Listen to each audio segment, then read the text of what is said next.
Hey there and welcome back to another Miraculous Ladybug Season 1 retrospective review. And today we're going to be talking about the Pharaoh. And honestly, on the face of things, before we jump into it, this episode strikes me as one of the most forgettable in history. Considering every time I try to think about it, I think about the rebooted version where Ladybug teams up with Joan of Arc's Echo in order to win the trivia game. But yeah, nothing else for it but to jump into it, I guess, so let's go! Okay, so we start off the episode following Alia, who's blogging at a very deeply convenient time, as not only does Ladybug swing past where she's filming, but she also drops a textbook right at her feet. A textbook that could potentially be used to help identify who she is. Like, I don't know about you, but my mum always used to force me to write my name in my textbooks, in the front cover, just in case. Imagine if Alia flips this open, on stream, only to discover Marinette's name. The risk! Also, why is she even holding this in her hand, as in Ladybug? Just leave it with your stuff and come back for it, Marinette. Very odd. Anyway, Marinette rightfully panics about this sequence of events because, well, why wouldn't you panic? She's at risk of being exposed as a masked vigilante. Although I feel like trying to get the book back from Alia at this stage feels too late, right? If there's any obvious identifying features in the book, the first thing I would have done, if I was Alia, was to look through it just in case I knew who they were. So, inviting her to a museum exhibit, I'd say it would be too little too late by that point. Surely she'd know if it was you. Either way, Tiki decides to set up this field trip. And also, I gotta say, the fact that Tiki knew about the exhibit and the exact web address to get onto the ad page for this exhibit. Does she surf the web whilst Marinette's sleeping or something? Really hope that's true. That's a funny visual. For some reason, I can just imagine her playing online games and being a massive troll. Just an instinct I have. So then we cut to Alia and Marinette walking into the museum, and I gotta say, I don't know if it's just recency bias, but I feel like they really did up the quality of the visuals over time because, it's so ugly here. The landscapes especially, it's just nothingness. But even the walking animation, it seems so robotic. They really have come a long way. Although I gotta say, I still wish it just all looked as good as the movie does, even now. However unrealistic that might be to accomplish, it's still on my wish list. Because, yeah, season 1 is ugly. And all the while, Alia's going on about how she's going to use this book to figure out who Ladybug is. And it's like, why? If you know that only your school uses that book, which already feels like a bit of a strange stretch, like why would a school use a textbook that's clearly unpopular and unused? Academics usually know what they're talking about. And there's a reason some textbooks are popular with schools.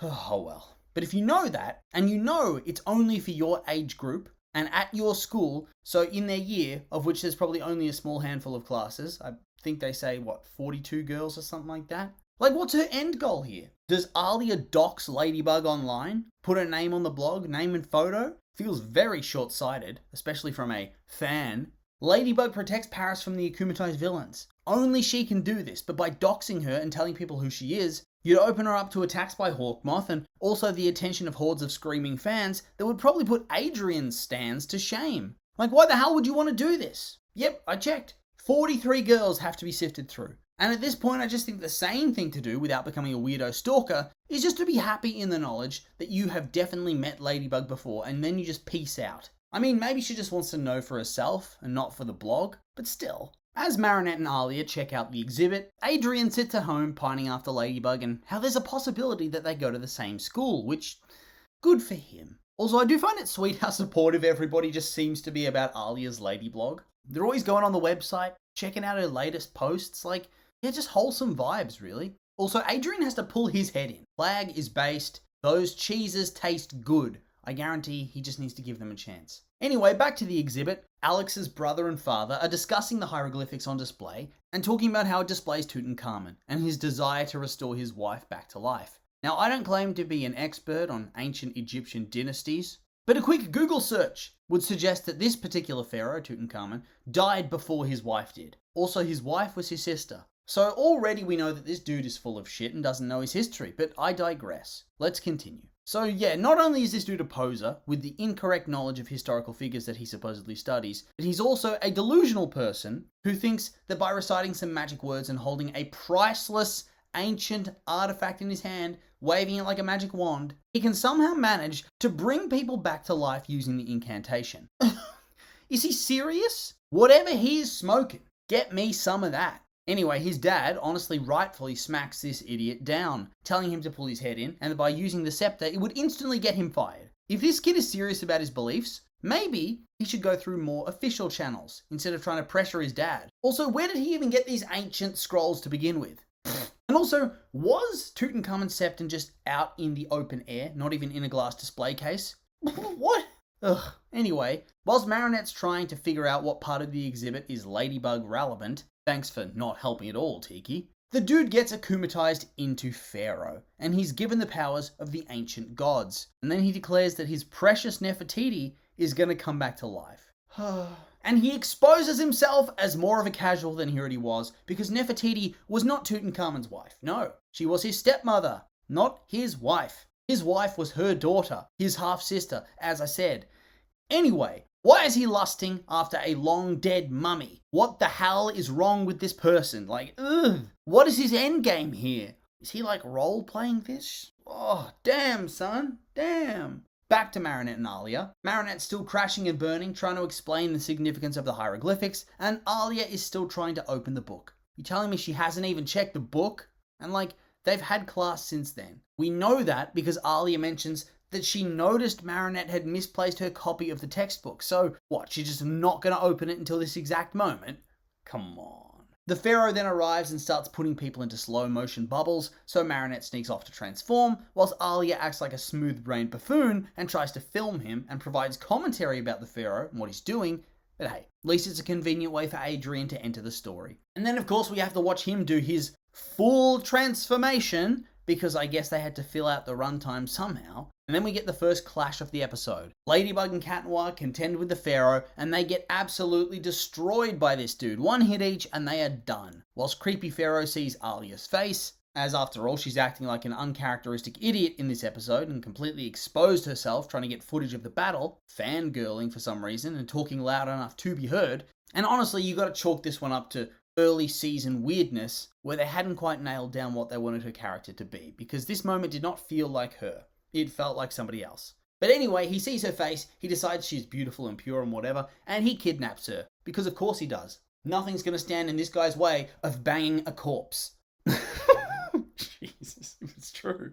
But at least her intelligence then kicks in as she starts live streaming from the shoulder of the Pharaoh to let the heroes know where she is so they can come and help her out. So I guess she isn't completely smooth-brained, but it's a close thing. And so whilst Cat Noir goes to recharge his Miraculous, the Pharaoh starts mummifying random bystanders in order to prepare a sacrifice to Ra, to bring back his long-lost love. I guess offering Alia up as Ra's new wife. Lovely. Bit of forced marriage into the equation too. This guy is doing well. Also, I feel like her interview that she's live streaming with an actual akumatized villain, that is going to do big business on the blog. Ladybug's going to blow up from this. I hope she has that website monetized. Meanwhile, Smooth Brain ain't reserved for Alia in this episode, because for some reason, Ladybug runs directly into one of those slow motion bubble things the Pharaoh had set up earlier.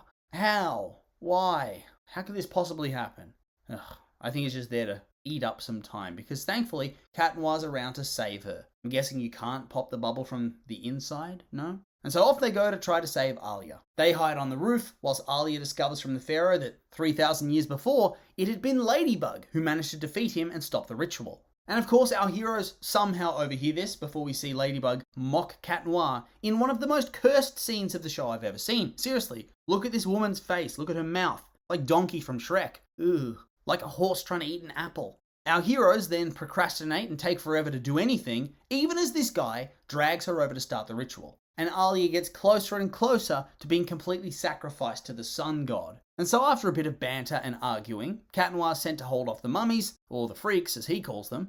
Early season Adrian was a little bit sassier than I remember. Whilst Marinette fights the Pharaoh and tries to capture the Akuma. And I'll be honest here, the fighting is pretty basic and boring, not much happens aside from Ladybug briefly saving Alia, and then having her immediately get kidnapped again by the Pharaoh and placed into the golden energy beam ready to get sent to Ra, which goes very conveniently slowly, so there's no real time stakes at all. It's pretty boring for the most part, although I did enjoy the mummies teaming up to pick up and throw a car at Adrian. They gave me a good giggle. But yeah, this whole battle, it's the drizzling shits. I'll be honest, it sucked. They bash the mummies around, ooh, and then they steal the pendant, ooh.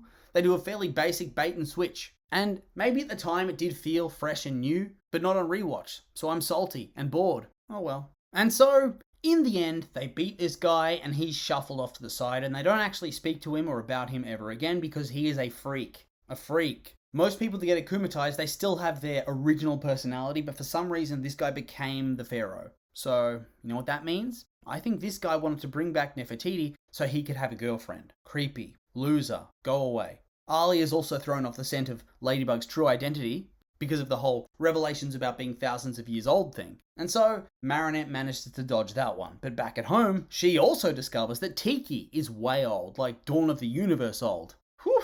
Imagine how much shit Tiki's seen over the years. Anyway, dull episode, I'll be honest. I think I probably enjoyed it more back when I first watched it years ago, but I can't remember that. And honestly, having watched it now, I don't think I'd ever watch this again. Never. And so, with all that being said, these have just been my opinions, and now I'd like to hear yours. What do you think of the Pharaoh? You like it, hate it? Am I being completely too harsh? Maybe not. Maybe you agree with me, and it sucks. I'm curious for your thoughts, so make sure to like, comment, and subscribe, and let me know.